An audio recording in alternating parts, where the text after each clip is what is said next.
Բայլույս շատ սիրելի հեռուստադիտողներ, առաջին ծրագիրն է ATV-ի եթերում եւ մենք շարունակում ենք մեր արկածները Թբիլիսիում եւ ձեզ համար պատրաստել ենք իհարկե շատ հետաքրքիր եւ շատ հագեցած եթեր այսօր եւս։ Այո, բարի լույս բոլորին, չմոռանանք, որ Թբիլիսին այն հրաշալի քաղաքն է, որտեղ իհարկե շատ են հայերը, եւ հենց այդ տրամադրության մեջ էլ ու ջերմության մեջ մենք ողջունում ենք բոլորին, փայլելով արևի շողերով եւ չմոռանալով, որ հենց այնտեղ ենք, որտեղ իհարկե հենց սիրտն է բաբախում Թբիլիսի, իսկ հենց այդ սրտի վրա էլ գտնվում է Astoria Pine հյուրանոցը, որը շատ մեծ ջերմությամբ եւ լայն բացված ձեռքերով մեզ ընդունեց եւ տվեց այն ջերմությունը, որը տա հնարավորություն մեզ այստեղից ձեզ ողջունելու։ Իսկ Թբիլիսի մեզ հասցրեց հրաշալի ֆեյրի տուրը, որը 2015 թվականից կատարում է կանոնավոր ուղևորափոխադրումներ եւ բեռնափոխադրումներ դեպի Ռուսաստանի Դաշնություն եւ Վրաստան։ Անհատական պատվերների դեպքում իրականացնում են նաեւ փոխադրումներ Հայաստանի Հանրապետության ամբողջ տարածքում։ Իդեպ մենք հասել ենք Թբիլիսի շատ հարմարավետ եւ շատ ապահով։ Այո, այս ամենի հետ մեկտեղ այստեղ ջերմ ընդունելության արժանանալուց հետո մենք որոշեցինք պտտվել երկրորդ օրը նույնպես Թբիլիսիում եւ ձեզ ներկայացնել այն ամենը, ինչը կապ ունի մեզ հետ, հայերիս հետ եւ ընդհանրապես ինչը կապ ունի մշակույթի ու արվեստի հետ։ Մեր հայրենակիցները իսկապես մեծ դեր են ունեցել Վրաստանի պատմության մեջ, առավել արգասաբեր է եղել 19-րդ դարը։ Այո, շատ են նրանց անունները, իհարկե արվեստագետների, ովքեր իրենց արվեստով ներկայացել են Թբիլիսիում եւ ամբողջ աշխարհին։ Հայտնի նկարչուհի Գայանե Խաչատրյանը ծնվել է 1942 թվականի մայիսի 9-ին Թբիլիսիում։ Փարաջանովը նրան համարում էր 20-րդ դարի երկրորդ կեսի ամենանշանակալի նկարչուհին։ Աշխատանքներից ցուցադրվել են մի շարք քաղաքներում՝ Փարիզում, Լիսաբոնում, Վենետիկում, Մոսկվայում, Երևանում։ Ստեղծագործում է հիմնականում կոմպոզիցիայի բնագավառում։ Թիֆլիսը իսկապես հնարավոր չէ պատկերացնել առանց այս ականավոր հայի, որը ոչ միայն 19-ից 20-րդ դարերի ամենահարուստ մարդն է եղել ու քաղաքին շքեղ առանձնատներ ու շինություններ է պարգևել, այլև քաղաքն ապահովել է հեռախոսակապով։ Ալեքսանդր Մանթաշյանը եղել է Կովկասի հայ բարեգործական ընկերության գլխավոր նախաձեռնողը եւ հիմնադիրը։ Մինչև իր կյանքի վերջը մնացել է վարչության անդամ, շարունակելով կատարել խոշոր գումարների հատկացումներ։ Ալեքսանդր Մանթաշյանը եղել է հայ մշակույթի, գիտության, արվեստի եւ գրականության մեծ նվիրյալ եւ հովանավոր։ Գրող բանաստեղծ Անահիտ Բոստանջյանը ծնվել է Թբիլիսիում, այստեղ ավարտել միջնակարգ դպրոցը, բարձրագույն կրթություն է ստացել հենց Հայաստանում, սակայն Թբիլիսիի հանդեպ կարոտը ստիպել է նրան վերադառնալ Վրաստան։ Նա միշտ ասել է, որ երկու հայրենիք ունի՝ Վրաստանն ու Հայաստանը։ Հեղինակ է 30-ից ավելի գրքերի, 10 բանաստեղծական ժողովածուների։ Թիֆլիսում է ծնվել նաև Ալեքսանդր Մատինյանը 1843 թվականին, պետական, քաղաքական եւ հասարակական գործիչ է։ Բարերար Թիֆլիսի քաղաքագլուխներից մեկը։ Թիֆլիսի քաղաքագլուխների պատմության մեջ Ալեքսանդրն այն եզակի անձն է, որը 4 անգամ անընդմեջ ընտրվել է նույն պաշտոնում։ Նրա ղեկավարման տարիներին Թիֆլիսում կատարվել են բազմաթիվ կարևոր աշխատանքներ, այդ թվում կամուրջների, սպանդանոցի, ձիաքարշի, հեռախոսի քաղաքային տան կառուցում։ Առողջապահության բնագավառում կարևոր էին Ալեքսանդր Մատինյանի նախաձեռնությամբ եւ աջակցությամբ Հավլաբար եւ Խարփուխ թաղամասերում կառուցված 2 հիվանդանոցները։ Ծանրորդ Ռաֆայել Չմշկյանը ծնվել է 1929 թվականին Թիֆլիսում, 1952 թվականին ավարտել է ֆիզկուլտուրայի վրացական պետական ինստիտուտը, եղել է ԽՍՀՄ հնգակի, աշխարհի կրկնակի, Եվրոպայի 6-ակի չեմպիոն, սահմանել է աշխարհի 12 ռեկորդ։ 1961 թվականից մարզիչ է աշխատել Դինամո ընկերությունում, 1946 թվականից Դինամո ակումբի պատվավոր անդամ է։ Բնիկ Թիֆլիսեցի չէ, բայց նա նույնպես մեծ ներդրում է ունեցել քաղաքի զարգացման գործում։ Խոսքի իհարկե Միքայել Արամյանցի մասին է։ Միքայել Արամյանցը ծնվել է 1843 թվականի մայիսի 4-ին Ղարաբաղում։ 1871 թվականին մեկնել է Թիֆլիս, որտեղ զբաղվել է առևտրով։ Այնուհետև ընդգրկվել է նավթարդյունաբերման բիզնեսում, Թիֆլիսում հիմնադրել է ազգային բարեգործական ընկերությունը։ Եղել է Ներսիսյան դպրոցի մշտական հոգաբարձուն ու հովանավորը։ Աջակցել է Թիֆլիսի նշանավոր Արամյանցի հիվանդանոցի կառուցմանը, նվիրաբերելով 100,000 ռուբլի։ Արամյանցի անվան հետ է կապված նաև Թբիլիսիի հյուրանոցներից մեկը, որը նա կառուցել է իր սիրելի նավի Մաժեստիկի նմանությամբ։ Պողոս Իզմայելյանը Թիֆլիսի քաղաքագլուխներից մեկն է եղել, ծնվել է 1852 թվականին։ Նա ակտիվ մասնակցություն է ունեցել երկրի հասարակական կյանքում։ Հիմնել է այսպես կոչված Իվանովի գրադարանը, որը դեպի իրեն է ձգում հատկապես պատանի ընթերցողներին։ Նա մեծ դեր է խաղացել ոչ միայն վրաց մամուլի կայացման գործում, այլև ակտիվ կերպով մասնակցել է Գրիգոր Արծրունու հիմնադրած մշակի աշխատանքներին։ Քաղաքագլուխ է ընտրվել 1879 թվականին։ Պողոս Պավել Զուրաբյանը բնիկ Թիֆլիսեցի չէ, սակայն իր կյանքը կապել է հենց այս քաղաքի հետ։ Նա Թիֆլիսի գլխավոր ճարտարագետներից մեկն է եղել։ Նախագծել եւ Թիֆլիսում կառուցել է 36 եկամտաբեր տներ, Ներսիսյան դպրոցի նոր շենքը եւ շատ այլ հաստատություններ։ Թբիլիսի քաղաքապետներից մեկը եղել է Ալեքսանդր Խատիսյանը, որն այդ պաշտոնում ընտրվել է 1910 թվականի սեպտեմբերի 20-ին։ Խատիսյանը ծնվել է Թիֆլիսում 1874 թվականի փետրվարի 17-ին խոշոր ազնվականի ընտանիքում։ Նրա կառավարման տարիներին Թիֆլիսում մի շարք կարևոր հարցեր են լուծվել՝ ջրամատակարարումից մինչև փողոցների լուսավորություն։ Նրա պաշտոնավարման օրոք քաղաքն ասֆալտապատվել է, տրամվայի գծեր են կառուցվել։ Նսուրեն, ինչ ես նկատեցի Թբիլիսիում, իհարկե ոչ առաջին անգամ լինելով, բայց կրկին վերհիշելով, դա այն էր, որ շատ կովկասյան ժողովուրդ են, էլի շատ բարձր են խոսում եւ փողոցներում կարելի է տեսնել շատ մեծ աժիոտաժ, որը Հայաստանում եւս այսպես հատուկ է։ Այո, միանշանակ, որովհետև լինելով շատ մոտ մշակույթներ, մենք կարողանում ենք իրարից նույնիսկ վերցնել այն ամենը, ինչը կարող տալիս է հենց այդ տրամադրությունը։ Դա այդ տրամադրության մեջ էլ փորձել ենք մենք ինքներս բացահայտել եւ անցկացնելով հիանալի օրեր Թբիլիսիում, կարծում եմ ունենք այդ հնարավորությունը այս ամենը ձեզ ներկայացնելու։ Այսպես լինի դադար մեր եթերում, հետո արդեն վերադառնանք ու շարունակենք մեր ծրագիրը։ Բարի լույս եւս մեկ անգամ մենք Թբիլիսիում ենք շարունակում ենք մեր ծրագիրը եւ հենց այստեղ մեր տրամադրությունը ողջ օրվա ընթացքում բարձր են պահում մեր գործընկերները։ Ջովանի գինու գործարանն առաջարկում է գինիների հրաշալի տեսականի, որոնք հաստատ երեկոները դարձնում են առավել հետաքրքիր ու ժպիտներով լի։ Եվ իհարկե չենք մոռանում առավոտյան կատնամթերք օգտագործել, իսկ անարատ կաթից պատրաստված կատնամթերք, ինչպես նաև պանիրների լայն տեսականի առաջարկում է Էլոլա ընկերությունը։ Զգացեք բնական կաթի համը Էլոլայի հետ միասին։ Բրազիլական Տրամոնտինա ընկերությունը հայցնում է օգնության յուրաքանչյուր խոհարարի, առաջարկելով պրոֆեսիոնալ խոհարարական պարագաներ, որոնք հատուկ ծածկույթով են պատված եւ իրենց վրա չեն վերցնում թունավոր բակտերիաները, հասանելի են եւ սիրողական խոհանոցում եւ ռեստորանային պրոֆեսիոնալ ոլորտում։ Դե ինչ առաջին ծրագրի այս նկարահանումներից բացի մենք նաև հասցնում ենք շրջել Թբիլիսիում եւ այսպես տարբեր անկյուններում գեղեցիկ տեղեր բացահայտել։ Մեզ հետ է նաև մեր շատ սիրելի գործընկերը Արթուրը, ում տեսախցիկից ոչինչ չի վրիպում։ Հիմա գնանք մեր շատ հետաքրքիր ուր գնալ էջ եւ միասին բացահայտենք, թե Թբիլիսիում մենք էլ ինչ ենք տեսել։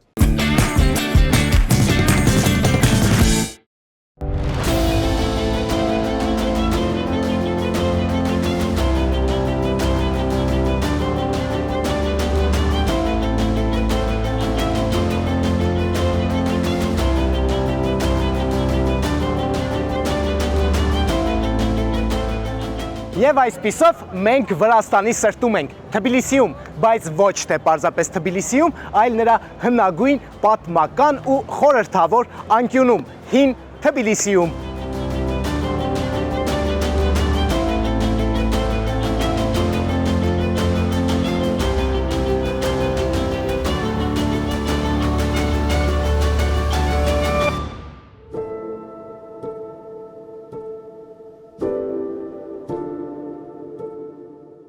Ըստ լեգենդի Թբիլիսին հիմնադրվել է 5-րդ դարում Վախթանգ Գորգասալի կողմից, երբ նա որսի ժամանակ հայտնաբերում է տաք աղբյուրներ եւ այնքան է տպավորվում տեղանքով, որ որոշում է այստեղ քաղաք կառուցել։ Եվ այսօր էլ հին Թբիլիսիում կարող եք այցելել ծծմբային բաղնիքներ, որոնք կառուցված են հենց այդ տաք աղբյուրների վրա։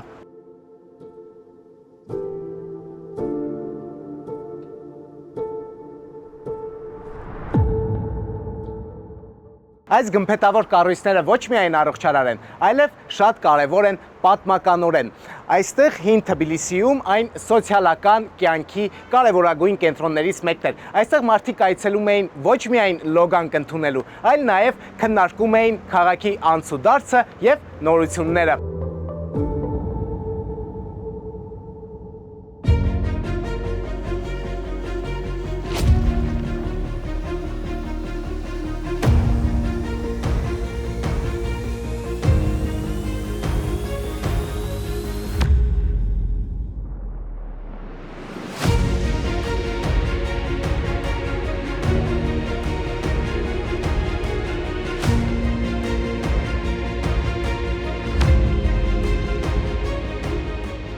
Հին Թբիլիսիում ժամանակը կարծես կանգ է առել։ Այստեղ պահպանվել է հին անցյալի շունչն ու անզուգական մթնոլորտը։ Այստեղ դուք կզգաք հին քարե պատերի պատմությունը, կլսեք պատշգամբներից բարձր լսվող երաժշտությունը, կզգաք տեղական խոհանոցի բույրերն ու կտեսնեք մարդկանց, ովքեր իրենց ժպիտով ու ջերմությամբ կհիմնավորեն, թե ինչու է Թբիլիսին Կովկասի մշակութային խաչմերուկը։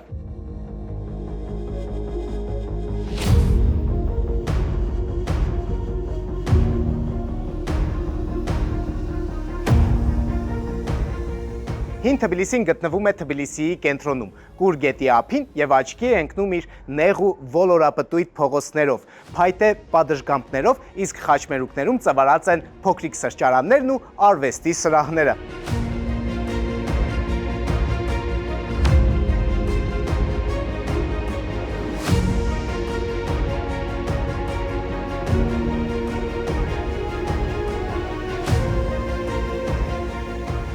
Հին Թբիլիսին եղել է Թբիլիսիի բազմամշակութային կենտրոն։ Այստեղ կողք կողքի ապրել են հայեր, վրացիներ, ռուսներ ու այլ ազգեր, որոնք իրենց ազդեցությունն են թողել խոհանոցի, ճարտարապետության եւ մշակույթի վրա։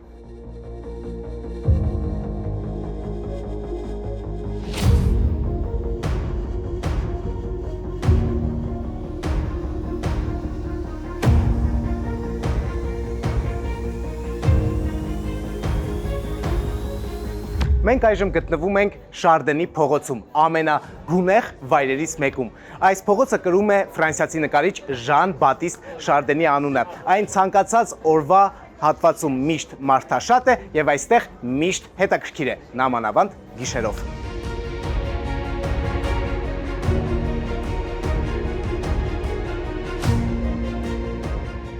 Շարդենում ապրում է անցյալն ու ներկան։ Այստեղ դուք կարող եք տեսնել եվրոպական եւ վրացական ճարտարապետության համադրությունը, վայելել ռեստորանների, գինետների եւ սրճարանների ողջ հմայքը։ Իսկ երեկոյան ժամերին այստեղ ասեղ գցելու տեղ չկա։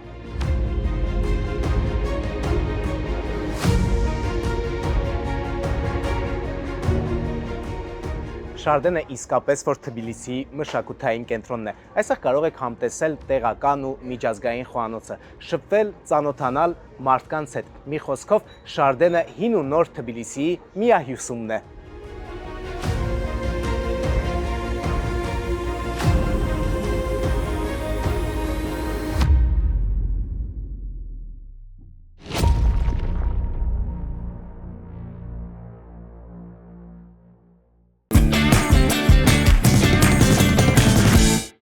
Բայլույս եւս մեկ անգամ շատ սիրելի հեռուստադիտողներ, առաջին ծրագիրը շարունակում է իր ընթացքը TV եթերում։ Մենք Թբիլիսիում ենք, շատ ապահով եւ շատ այսպես լավ ձեռքերում ենք եւ այստեղ շատ հետաքրքիր հանգիստ ենք անցկացնում աշխատելու հետ միասին։ Այո, եւ եթե դուք էլ որոշում եք գաք Թբիլիսի եւ անցկացնեք ձեր հանգիստը եւ կանգնած եք այդ կարևոր ընտրության առաջ, թե որ հյուրանոց ընտրեք, ապա ասեմ, որ Աստորիա Փայն հյուրանոցը գտնվում է հենց Թբիլիսիի սրտում, ապահովելով նույնիսկ ամենախստապահանջ հյուրի համար բոլոր այն շքեղ հարմարավետությունները, որը կտա ձեզ ապահովության եւ հարմարավետության զգացումը։ Իդեպ ասեմ, այստեղ ամեն մի դետալի վրա շատ մանրակրկիտ է աշխատվում եւ յուրաքանչյուր հյուրին առանձնահատուկ ուշադրություն է տրվում։ Էլ չասեմ այն հրաշալի սպասարկման մասին, որը 24 ժամ յուրաքանչյուր հյուրի համար ապահովված է։ Համարներն էլ իհարկե այնպիսի հարմարավետ են, որտեղից կարելի է պարզապես վայելել ամբողջ ձեր հանգիստը։ Իդեպ Սուրեն նշեմ այն փաստը, ինչին ես եմ ուշադրություն դարձնում, երբ հյուրանոց եմ ընտրում, դա առաջին հերթին մաքրությունն է եւ ես շատ հավանել եմ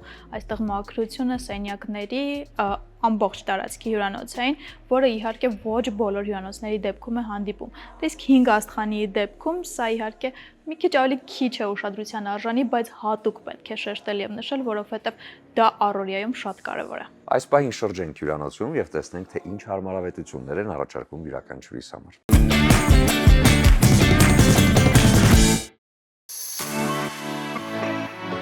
Աստորիա Փայնից քիչ հեռու գտնվում է Աստորիա Թբիլիսի հյուրանոցը, ինչպես տեսնում եք, շենքը հին թբիլիսյան ճարտարապետական արժեք է, մոտ է գտնվում ֆունիկուլյորին եւ ուզում ենք ներս մտնել ու այս հյուրանոցն էլ ձեր դատին հանձնենք։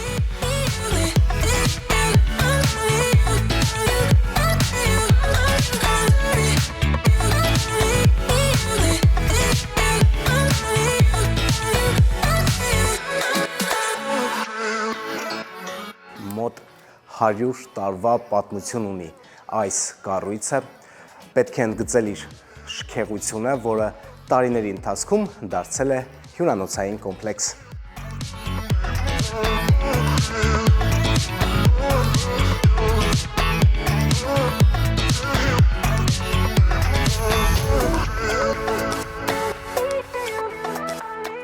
առանձնահատուկ է նշել այս մինիմալիզմը, որը սիրտ է գրավում, առանց որևիցե մի ավելորդության, առանց որևիցե մի ճոխության, ամեն ինչ ուղղակի շքեղ է։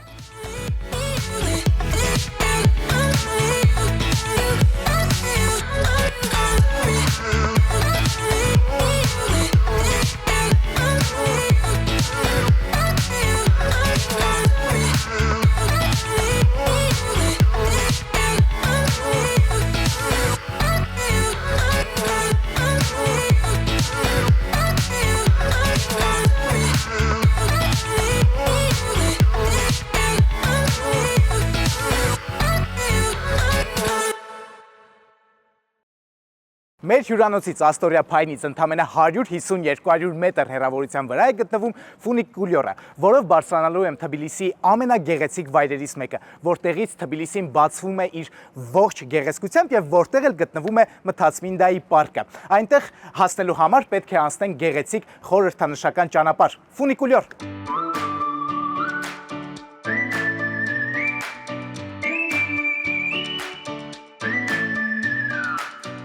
Ահա եւ մենք հասանք ֆունիկուլյոր, որը կառուցվել է 1905 թվականին ու ունի 120 տարվա պատմություն։ Մտնենք ներս ու սկսենք մեր արկածները։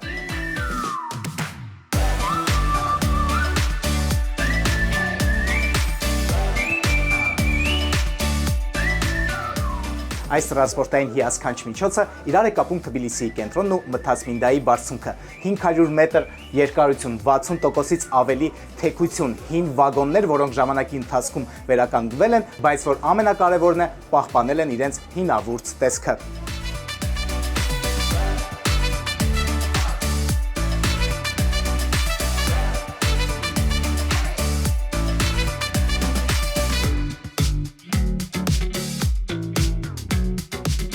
Բարձրանալիս արդեն զգում ես, թե ինչպես է փոխվում Թբիլիսիի տեսարանը։ Ներքևում մնում են փողոցներն ու տանիքները, իսկ վերևից առավել քան վստահ եմ, որ բացվելու է գեղեցիկ համայնապատկեր։ Ահա եւ մենք արդեն վերևում ենք։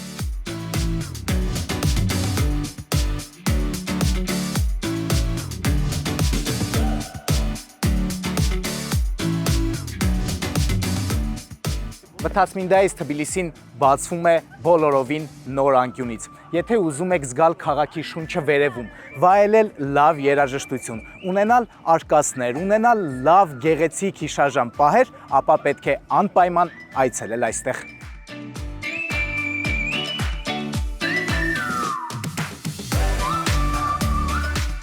Փորձելու եմ մինչև վերև հասնել, ու եթե հասա, շահում եմ 100 լարի։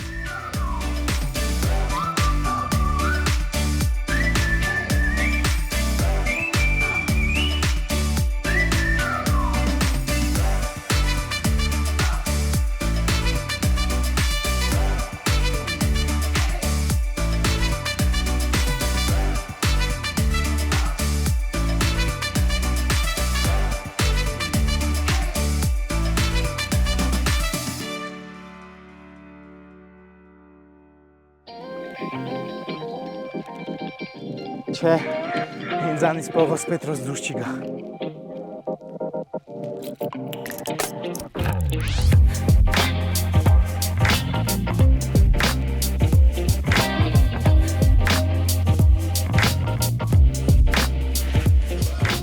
Բայլուր գնանք Թբիլիսիում, որտեղ հետաքրքիր ժամանակ անցկացնենք, ուրախանանք, զվարճանանք։ Հա, սենց ուղիղ եթամ, ձախ, հետո աչով, հա, մերսի շատ, շնորհակալ եմ։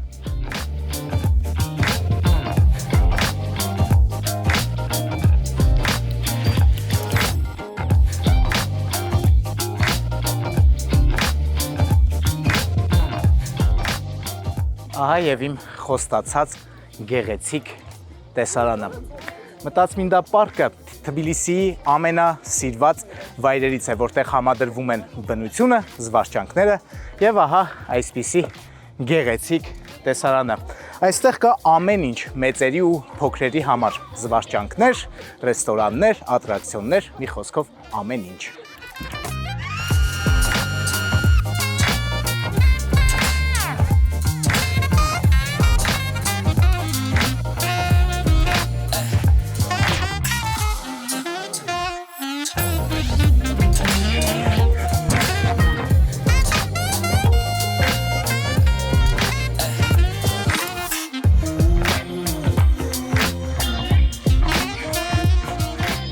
Եթե դուք Թբիլիսիում եք, ուզում եք զգալ ադրենալինի ալիքը, ուզում եք վայելել գեղեցիկ տեսարանները ու վերադառնալ մանկություն, ապա անպայման այցելեք Մտածմինդա պարկ։ Սա ոչ միայն Թբիլիսիի ամենազվարճալի վայրերից մեկն է, այլ մի յուրահատուկ վայր է, որտեղ ուրախությունը վարակիչ է։ Ուր գնալ Թբիլիսիում, դե արդեն գիտեք, ֆունիկուլյոր ու Մտածմինդա պարկ։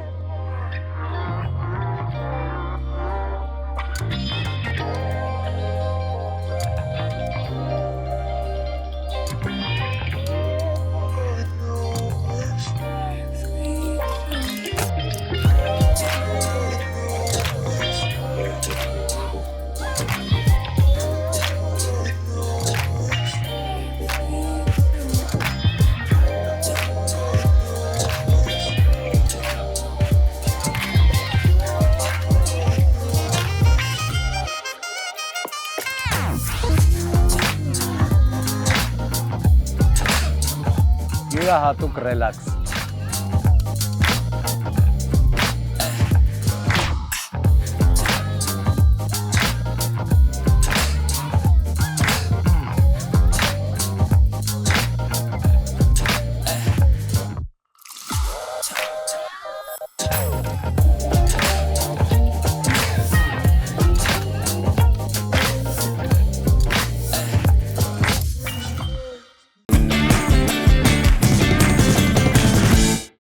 Ահա, ինչպես տեսակ, Արթուրի տեսախցիկը ոչինչ չէր պահել եւ ամբողջությամբ ներկայացրել էր այն հետաքրքիր վայրերը, որտեղ մենք այստեղ Թբիլիսիում այցելել ենք։ Վայրերը շատ են եւ վայրերը բացահայտվում են յուրաքանչյուր րոպե, այնպես որ մեր ծրագրերի ընթացքում բարբերաբար անդրադառնալու ենք։ Իսկ այս պահին կարճ դադար կլինի, հետո կվերադառնանք ու կշարունակենք։ Վրացական խոհանոցը միանշանակ հետաքրքրում է բոլոր ազգերին։ Աշխարհում յուրաքանչյուր երկիր, յուրաքանչյուր քաղաք ունի մի փոքրիկ անկյուն, որտեղ իհարկե վրացական խոհանոցն է։ Դե այս հյուրանոցում էլ այդպիսի ուշադրության արժանացել է հենց խոհանոցը, մանրակրկիտ ու շատ համեղության աստիճանի։ Գնանք շեֆ խոհարար Զազայի հետ շրջելու ու հասկանալու, թե այսօր ինչ առաջարկում Սոնա, այսօր 5-շաբթի է եւ ինչպես պահպանված ավանդույթին համաձայն շեֆ խոհարարն էլ առաջարկում է ձկնատեսակի ուտեստ։ Այո, եւ ինչը կարելի է փաստել, որ թե հայկական խոհանոցը եւ թե վրացական խոհանոցը այն խոհանոցների շարքին է պատկանում, որ երբ սկսում ես ուտել եւ սիրել այս երկու խոհանոցը, սկսում ես գիրանալ, որովհետեւ կանգ առնելու տարբերակ գրեթե չի լինում։ Այնպես որ հենց հիմա տեղափոխվենք խոհանոց եւ օրվա բաղադրատոմսին ծանոթանանք։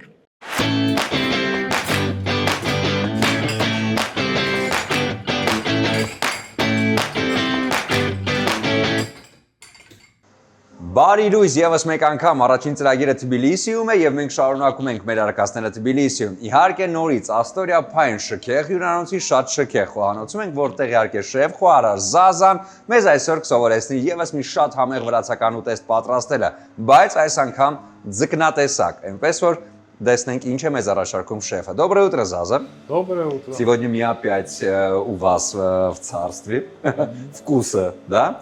Что будем сегодня готовить? Сегодня мы будем варить форель по-грузински. По-грузински. Да, нам понадобится вино и сливочное масло. Մեզ պետք է սպիտակ գինի, сухое вино, да? Да, сухое, белое сухое вино. Սպիտակ չոր գինի, կարակ, լիմոն, հազարի թերթիկներ եւ իշխանձուկ, ինչպես հայտնի է։ И почему вот по-грузински, что особенность в этом? Первое, то, что оно из грузинской речная рыба. Грузинская речная форель. Да, чисто речная грузинская рыба. И во-вторых, это грузинское сухое вино. Да, вот. Самые два хорошие качества, то есть главные качества, что форель грузинская и вино тоже грузинское белое сухое. Давайте начнем. Начнем. С чего начинать? Да, мы поставили воду заранее, чтобы оно скипятило.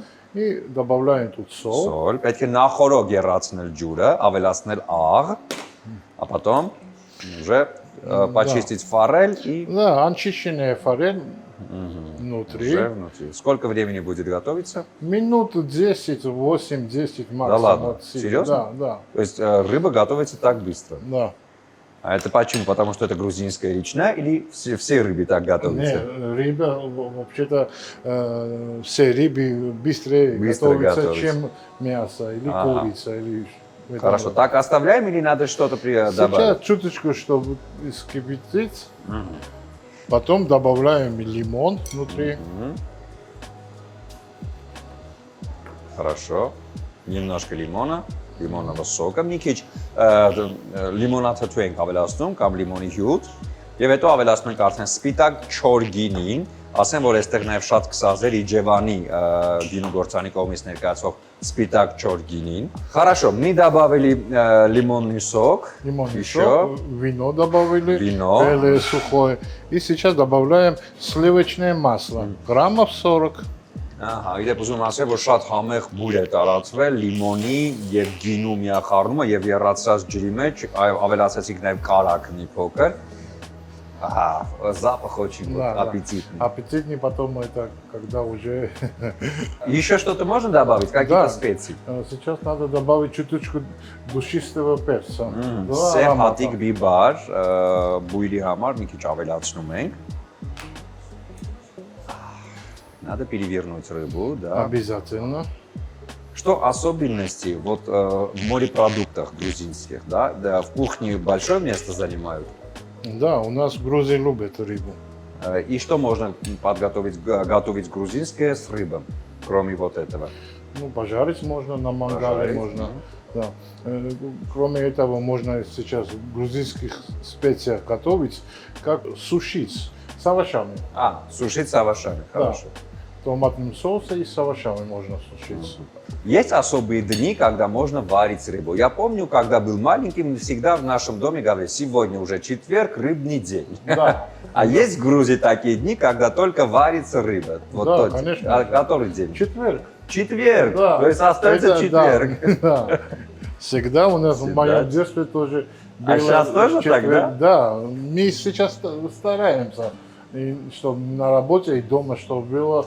Сохраняем все традиции. Да, традиции. Это было неплохие традиции, хорошие традиции. Хорошие традиции. А какие традиции кухонные, да, вот особо корнями, которые были в Грузии, да, вот в течение истории всего, перенеслись в сегодняшние дни в кухне?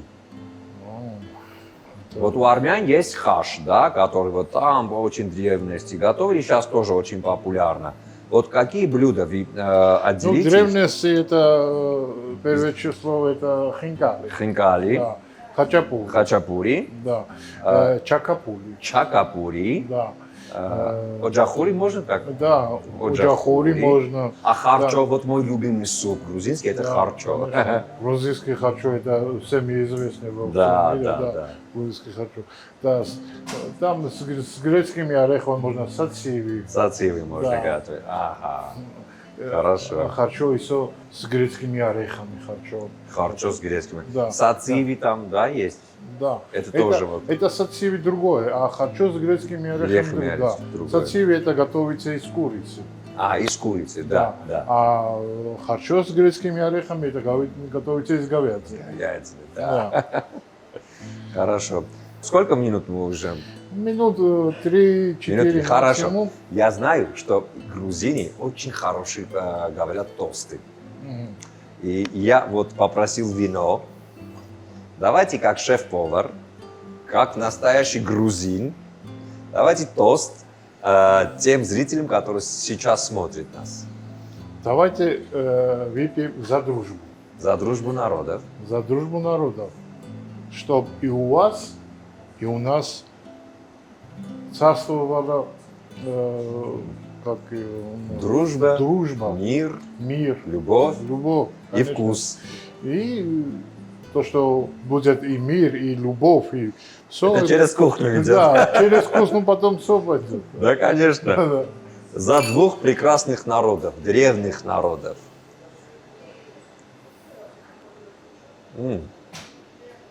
А вино часто добавляете какие-то вот из грузинских блюдах? То есть частый препарат вино, Да. да? Еще в каких вот? Вот чакапули идет вино из телятины чашули, который готовится в томатном соусе. Там тоже идет вино. То есть всегда в кухне в Грузии есть вино, специи особенные, тесто вот разные, да? Да. Хорошо. Так, рыба уже готовится. Рыба уже готова. Готова уже? Да. Хорошо. Ես ուզում եմ նշել, որ մենք այսօր պատրաստում ենք իշխան ձուկ, իհարկե Թբիլիսիի գետերից որսացված ձուկ, որը համեղ է շեֆ խորարի պատրաստում, ասեմ, ջուրը նախապես եռացվեց, ավելացվեց այնտեղ ձուկը արդեն իհարկե գնաց եռացված ջրի մեջ, մաքրելուց հետո այնուհետև ավելացվեց լիմոնի հյութը, սպիտակ չոր գինին, իդեպ ուզում եմ նշել, որ Իջևանի սպիտակ չոր գինին նույնպես շատ համեղ է լինում բոլոր ճաշատեսակների մեջ, եւ իհարկե այս ամենին ավելացվեց նաեւ հատիկավոր սև պղպեղ համի համար, եւ այդ ջրի մեջ համեմունքներով արդեն ջրի մեջ ձուկը արդեն իսկ եփվեց։ Հիմա շեֆը արդեն պատրաստում է հատուկ ափսեն, մի փոքր կիտրոնով եւ երևի թե կարծում եմ ամեն ինչ պատրաստ է։ Եկավ մատուցելու ժամանակը։ Այնպես որ այսօր 5-շաբթի է եւ մենք չենք հեռանում հենց այդ ավանդույթից եւ պատրաստում ենք ձուկ, ինչպես հնում էր դա, հնում ասած դե սովետական շրջանում 5-շաբթի օրերը ձկան օրեր են եւ այսօր են այստեղ Тбилисиում 5-шաբթի է եւ ձկան օր է։ Шеф, уже все готово? Готово. Можете. Все, отлично. Можем попробовать, да? Да, конечно же. Вот запах уже очень вкусный запах и очень насыщен. Спасибо вам большое.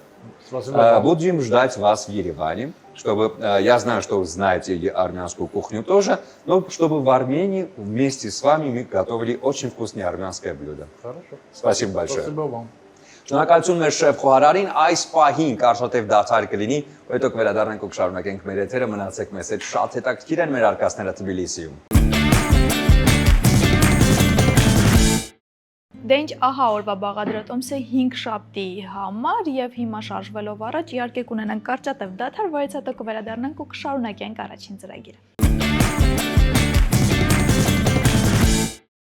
Բարի լույս եւս մեկ անգամ բոլորին, մենք վերադարձանք տաղավար, չմոռանալով նույնիսկ Թբիլիսիում գտնվելով, մենք ուշադրություն ենք դարձնում մեր առողջությանը, հատկապես մարզատեսակներ ընտրելու համար միանշանակ առաջարկում է Hills սպորտային համալիրը, որտեղ յուրաքանչյուրի համար կա հենց այն առանձնահատուկ սպորտաձևը, որը հաստատ հենց ձերն է, այնպես որ հետևենք մեր առողջությանը եւ կազմվածքին եւ տեղափոխվենք Hills համալիր։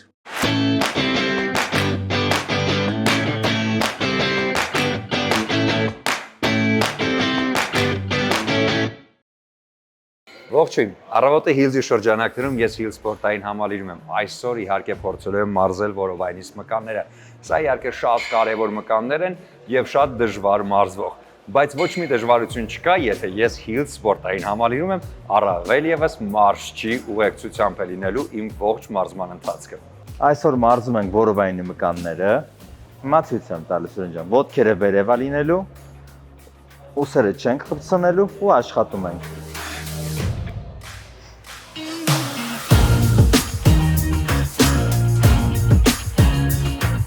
Լարվածությունը համ վերևի հատվածից է, համ ներքևի հատվածից։ Ուսերին ուշադիր ենք լինում, գլուխը պետք է գետնին չդիպչի։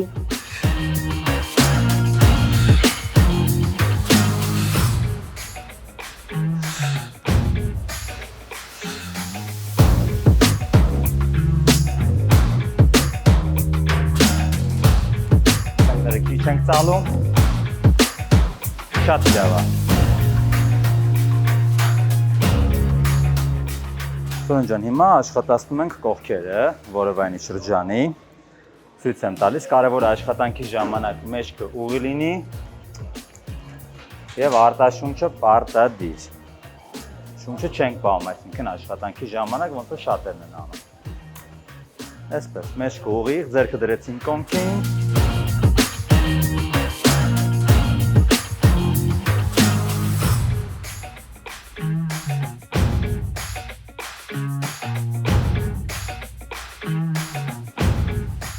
Ապրես։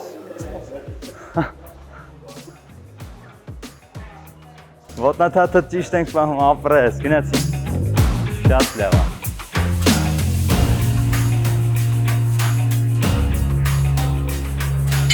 Ապրես, շատ լավ է։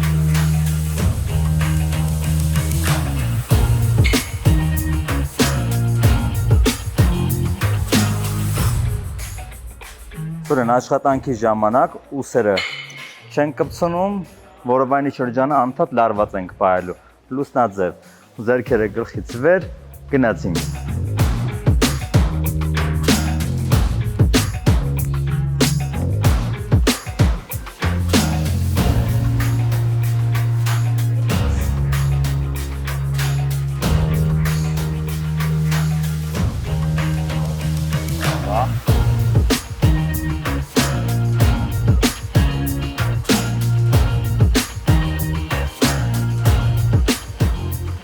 Ցանկացած մկան մարզելու համար շատ կարևոր է ուշադրություն դարձնել նրբություններին, որոնց մասին տեղյակ է միայն մարզիչը։ Շնորհակալություն մարզչին Արտուր Նաջարյանին ճիշտ ցուցումներ տալու համար։ Ահա, ինչպես գիտեք, Hill սպորտային համալիրում գործում է 73-ից ավելի խմբային մարզումներ եւ այնտեղ ստեղծված են բոլոր հարմարությունները, որպեսզի ընտանիքի անդամներով գնաք եւ հետևեք ձեր առողջությանը։ Եվս մեկ անգամ բարելույթ շատ սիրելի հեռուստադիտողներ, առաջին ծրագիրը շարունակում է իր ընթացքը եւ սա մեր հատուկ թողարկումն է Թբիլիսիից։ Մենք Թբիլիսիում ենք Աստորիա-Փայն հյուրանոցում եւ հենց այստեղ մենք շատ սիրով հյուրընկալել ենք շատ սիրված երգչի Մեգի Գոգիտիձեին։ Իհարկե, մեր հեռուստադիտողների բազմաթիվ խնդրանքներով այսօր մենք հենց հյուրընկալել ենք նրան, այնպես որ կարծում շատ հետաքրքիր զրույց է մեզ սպասում։ Доброе утро, Меги. Доброе утро, Гамарджоба. Гамарджоба. Вообще, обычно утро начинается с кофе или с чая? Моя утро начинается с кофе. Кофе. Да. Горький? Достаточно. А если концерт ранним утром? Точно не ранним утром. Не бывает никогда. Ну, может быть, какие-то выступления бывают, ну, можно сказать, первая половина дня, но не раннее утро. У вас очень красивые девочки. Спасибо огромное, Сидония и Барбары. Очень приятно. Я знаю, что они хорошо разговаривают на русском. Да, лучше меня. Ага. И мой вопрос, какой ваш самый необычный талант, о котором никто не знает? Это очень смешно, можно сказать, но для меня необычный. А так в жизни эта профессия не необычная. Но я люблю, можно сказать, как это будет, тагегма, как будет на русском? Тагегма, планировать. Ремонт в доме. И люблю это делать сама. Ну, имею в виду, что курировать это все как-то... Мне кажется, что люди не могут представить, что этого я могу как-то курировать, делать. Но такой момент есть. Очень люблю это делать. Это как-то совсем не совпадает с моей профессией, с моим характером, но как-то так. А часто бывают такие перемены? Что-то организовать в доме ремонта? Часто. Мы без этого не можем, потому что все время что-то хотим сделать и так далее. А какая вы мама? Я не знаю, это должны мои дети сказать. Мне кажется, что, можно сказать, нормально. Я смотрю на их улыбки и думаю, что очень хорошая. Вот они могут об этом сказать. Лучшая мама. Есть ли у вас особые ритуалы перед выступлением? В целом, могу я обратно вернуть вопрос, что для вас, например, ритуал? Что обозначает ритуал для вас? Ну, не знаю, особенные какие-то вещи, когда всегда берете с собой во время концерта, или, не знаю, молитва перед концертом. Молитва перед концертом – это разве ритуал? Ну, Нет. в кавычках. Нет, вот поэтому я спросила. Ни в коем случае молитва и перекреститься – это не ритуал, это часть моей религии и жизни. Вот, я больше ничего, маленькая молитва и крестик, все, иду на концерт. И можно узнать немножко о новых делах, песнях? Сейчас у меня готово уже две песни, которые со своей структурой и мысленной, и музыкальной непростые, можно сказать. Песня один называется «Ураган», «Белый ураган», и второй «Восход после апокалипса». Вот. Музыка уже абсолютно доделана в обом работе. И сейчас просто думаю насчет визуализации. Вот. Поэтому, да, насчет визуализации. И думаю, что постепенно уже сначала первого выпущу, а потом второго. И еще очень много песней, которые сейчас уже в обработке. Конечно, я их пишу, и автором музыки и слов являюсь я. В основном в своем творчестве тоже. Самое главное, слова или музыка, или оба? Самое главное слова. Первое было Слова. слово, да? Да. Самое главное слова. А не менее главное потом музыка, чтобы один второго не портила, а наоборот выводила на свет. Мгм. Если бы ваша жизнь была саундтреком, какая песня играла бы каждое утро, когда вы встаете? Я не могу сказать, что каждое утро, чтобы один и тот же, но иногда могу сказать, что я думаю, что если моя жизнь была бы саундтреком, как бы было похоже бы на композицию Баха, оркестровая суета. Вот, вроде бы что-то. Иногда. Иногда. Не всегда. Ну, есть такое. А какая суперсила, связанная с музыкой, идеально бы вам подошла? Смотрите, именно вот это словосочетание суперсила я не воспринимаю как-то. Поэтому нету в моих фантазиях такой, чтобы вот сама музыка должна иметь вот это по структуре силу другую, а не суперсилу, спецэффект. Нет. Вот. Как-то так. Хорошо, если бы вы могли пригласить на свой концерт одного исторического персонажа, кто бы это был и почему? Могу назвать два. Да, назвайте. Первый это был бы Сталин, Ого. а второй Давид Строитель, Давид Арбашенебели. Да, и почему? Потому что Сталин для меня был сохранитель единства семьи, Арбашенебели, Давид Строитель в целом сохранил Грузию. Вот, поэтому я бы их пригласила бы на своем концерте. А как вы думаете, каким было впечатление Сталина? Вот этого я точно не знаю, не могу сказать. Мы уже переходим из лирики в глубину, а там уже мы можем заблудиться. Не знаю. Хорошо, ну если бы ваша музыка была едой, каким блюдом она была бы? Я даже не могу представить и пофантазировать, потому что ни в коем случае в моем голове никогда вот это сравнение нет. Душевной едой, давайте вот так сказать. Нет, я не могу сравнить с едой музыку. Ага. Да, как-то так отвечу на этот вопрос. А какой совет вы бы дали себе 10 лет назад, если бы могли отправить короткое голосовое сообщение? Я бы сказала себе, не бойся, Бог с тобой. Это говорите девочкам тоже? Я не знаю, я просто говорю, как бы я себе сказала, они могут это услышать. Хорошо, в каком фильме или сериале вы бы хотели исполнить саундтрек, даже если это самая неожиданная история? Смотрите, в моем случае неожиданной истории, где будет использована моя музыка, не бывает. Хорошо. Я должна знать, что это там происходит, какая идея, какая идеология там вложена, и что это принесет для молодежи, для людей, понимаете? Вот. Из существующих Из существующих сейчас не могу. Из существующих у всех есть свое. А в будущем я бы с удовольствием поработала бы с хорошим проектом насчет саундтрека. Да, не против этого. Нравится это все. И было у меня несколько случаев. Один из них очень хороший фильм была снята несколько лет тому назад. Точно не могу вспомнить, поэтому «Экутимехтискации», так называется этот фильм. И там была использована моя музыка на саундтреке. «Павля Бискуэрана». Это Павля Бискуэрана песня, такая, можно сказать, такая грузинская древняя песня, но здесь музыку я написала. И в тексте новый куплет я там положила. Можно сказать, новая работа. Вот. А какие события в жизни повлияли на ваше творчество? Каждое событие, мне кажется, на творческого человека влияет как-то. Как-то влияет на его внутреннее, можно сказать, и не только настроение, а сформирование, а самое такое в хорошем смысле сотрясение в моем творчестве и внутри меня было, когда я стала мамой, когда родились мои дети. Первое, что вы подумали вот в этот момент?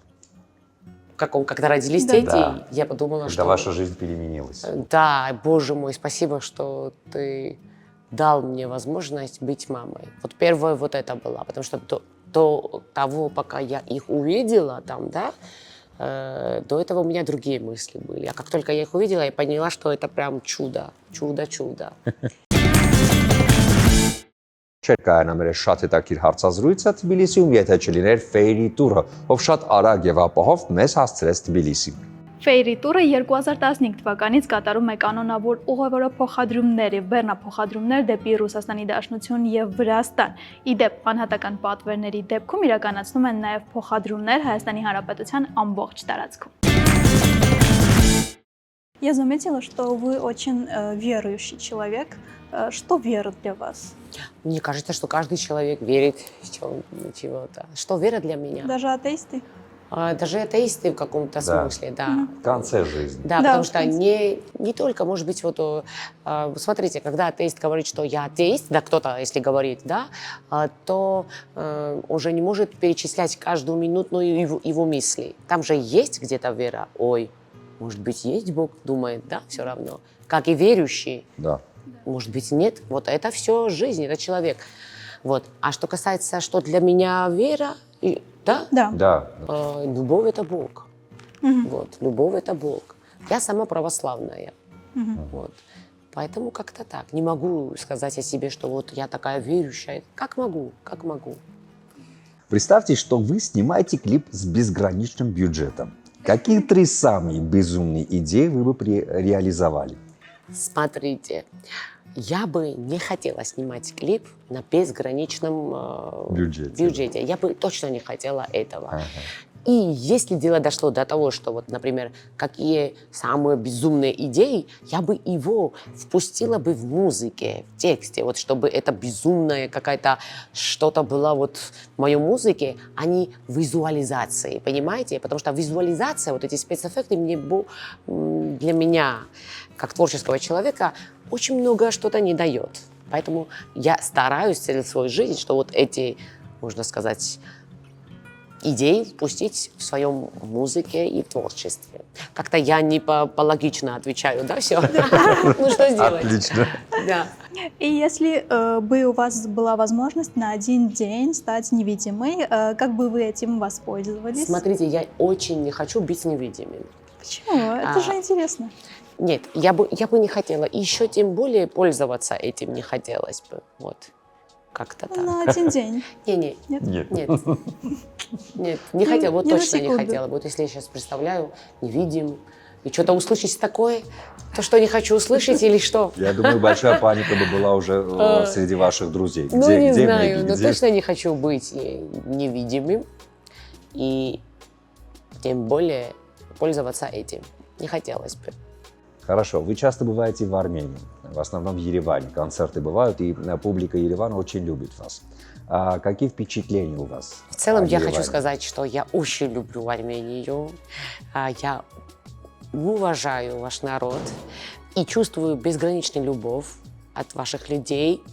Это для меня такой теплота, такой прям пример соседства нашего, вот, понимаете?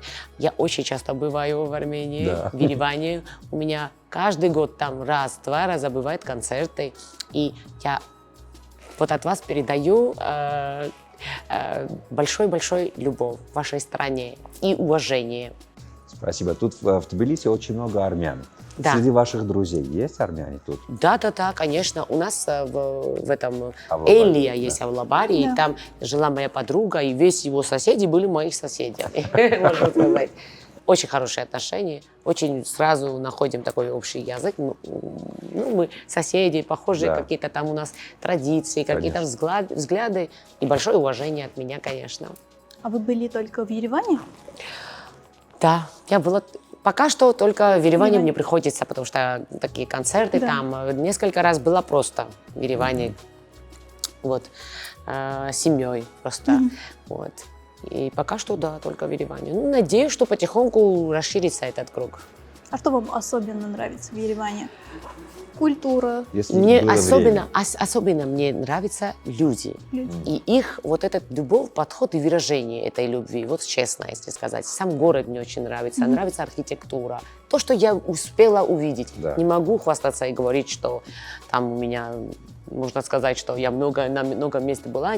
Никогда вот как-то такой возможность время не в долгое время не было.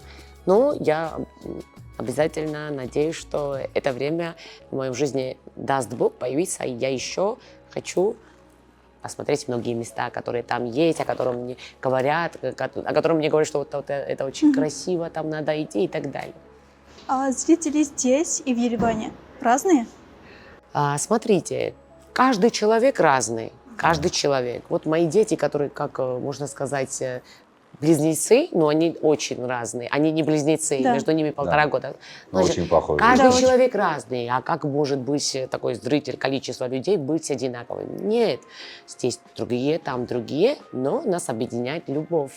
Хорошо, вот начинается концерт, вы выходите на сцену. Перед вами публика, но не грузинская публика. О чем вы первое, что думаете? Такой случай у меня очень много. Да, Там, да, например, да. вы знаете, я выступаю в Да, России, да. там у меня концерты, туры, и в Ереване, там, и многих стран, да? Что я чувствую?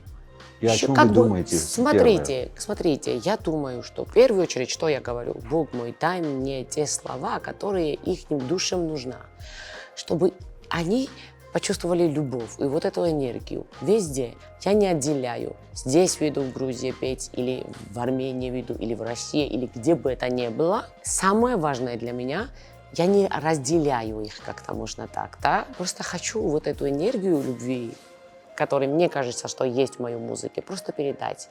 Без всего, без каких-то, не знаю, ожиданий, без фальша. Вот просто вот как-то так. Вот. В Грузии есть тот момент, что грузинские слушатели, конечно, прямо понимают мои слова, да? Там, например, некоторые, ну, если это в другом стране, то им надо это перевести, правильно? Если грузинскую песню пою, вот. Но есть у меня в своем репертуаре многие русские песни, которые понимают уже все там. Вот это. Так что вот как-то так. Люблю своих слушателей, и не только, люблю людей. И можно сказать, что я бы очень-очень хотела, чтобы моя музыка для людей приносила только добра и положительных энергий, эмоций и так далее, чтобы это было объединение в любви и дружбе. Меги, у вас большой дар, когда вы выходите на сцену, неважно, аудитория русская, грузинская или армянская. Да. Вы поете на грузинском, и это доходит до людей. Вы даете свою внутреннюю любовь и теплоту. А что вы берете из зала? Смотрите, я много раз это говорила, дело не только, дело не во мне. Здесь главное не я. Я вот в предыдущем интервью вот это говорила. Главное здесь не я. Главное, что ищут люди, понимаете? И те люди, которые приходят ко мне, им нравится эта музыка, эта энергия, у них уже вот этот процесс началось, искание. И это точно Бог, а не моя музыка. Это просто может их привести до этого. Я то же самые слова говорила в предыдущем интервью, просто это так описывается, понимаете? Так можно его просто, чтобы я передала. Поэтому это такой путь непростой, но слава Богу за все. А долгим был путь до сегодняшнего дня? Конечно, долгим. Тяжелым? Могу сказать, что непростым. Но я человек, который благодарит Бога за все. За трудности, за нетрудности. Потому что вот иногда бывают какие-то испытания, и я думаю, если это испытание в моем жизни не было, я бы точно не выросла бы. Вот, поэтому я благодарю Бога за все, потому что Он не дадит такой тяжелый крест, которого ты нести не сможешь. Просто главное вот благодарить и идти вперед, превратить какие-то, можно сказать, боль, ненависть, вот это все, которое возможно и можно, чтобы жило в человеке, превратить в любовь. Бог потом тебя благословляет, и ты идешь вперед, и каждая стена перед тобой разрушится. Это как ответ от Бога на ваши вопросы. Не знаю. Меги, а какой плейлист у вас? Какие песни вы слушаете? Смотрите, у меня нет вообще плейлист в телефоне. Это удивительно, но его нету.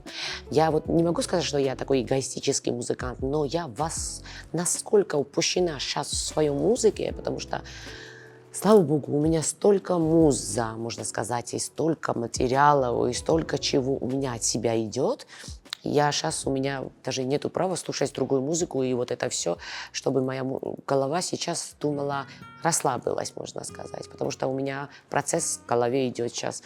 Новая музыка, новые текста, там с оркестрами какие-то мелодии приходят, о каких-то текстах думаю, написала несколько. Вот в этом процессе.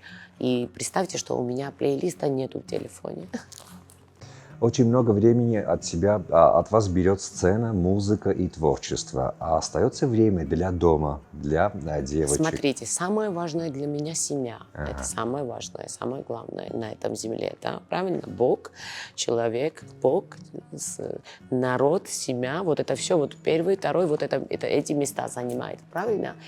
Я бы не сказала, что мне не остается время. Да, огромную энергию требует мое творчество сам по себе. Но слава Богу, что дается мне сила того, чтобы его определить так, чтобы это не мешало один другому. Как-то у меня как две остров, понимаете? Вот семья, творчество, музыка, свое дело. Туда-сюда. Если человек в свое время уже начинает определять, вот там сейчас меня пригласили, вот здесь, там на этом вечеринке, туда на то не хватит. А если у тебя есть свое дело, концерты, свой творческий процесс, семья, Бог дает тебе изумительным путем как это все совмещать. Конечно, иногда есть периоды, когда они говорят, мама, ты уже в турах, мы соскучились. Такое есть. Но это очень в разумном, можно сказать, да, грани. А девочки уже выбрали профессии или думали немножко об этом? Я не знаю, они кем будут являться в будущем, но на данный момент у них что-то есть выбрано, как я знаю. Я думаю, что нет, это не последний вариант, но можем спросить. Музыка? Нет. А что ты хочешь? Что? Художник. Художницы. Художница, да. Планируются концерты то есть на днях в Ереване? На днях нет, но в ближайшие месяца обязательно. Обязательно. И надеюсь, что все будет хорошо и все пройдет. Даст Бог, отлично. Хорошо. И мне очень интересно Мэгги имя, что означает и как вы выбрали имя девочек? Смотрите, у меня 3 имена. Это я, по-моему, первый раз говорю так. Первое – это Натия, когда мои родители меня этого назвали. Второе – это Мариам, когда меня покрестили. И в детстве мой отец меня звал Мэгги. Мэгги – это имя такое. Не знаю даже, что обозначает. Просто, когда умер мой отец, можно сказать, как имя, от которого будут меня знать, я выбрала Мэгги. Но реагирую на Натия и на Мариам тоже. Да, по паспорту я Натия. Можно так и сказать. Когда мы выбирали их имена, Сидония это довольно 10 лет тому назад это было довольно такое нераспространенное имя. И сейчас нераспространенное это имя святой, в честь святой Сидонии мы его назвали. Вот. И как-то я и его отец, мой муж Давид, сразу, вот прям Сидония и на сердце. А Барбары, когда мы выбирали, Барбары тоже был день святой Варвары. Да, Варвары. И я зашла в церковь, и через 2 месяца я должна была уже родить ребенка, и я говорю, что святая Варвары. А до этого планировали другое имя. Вот.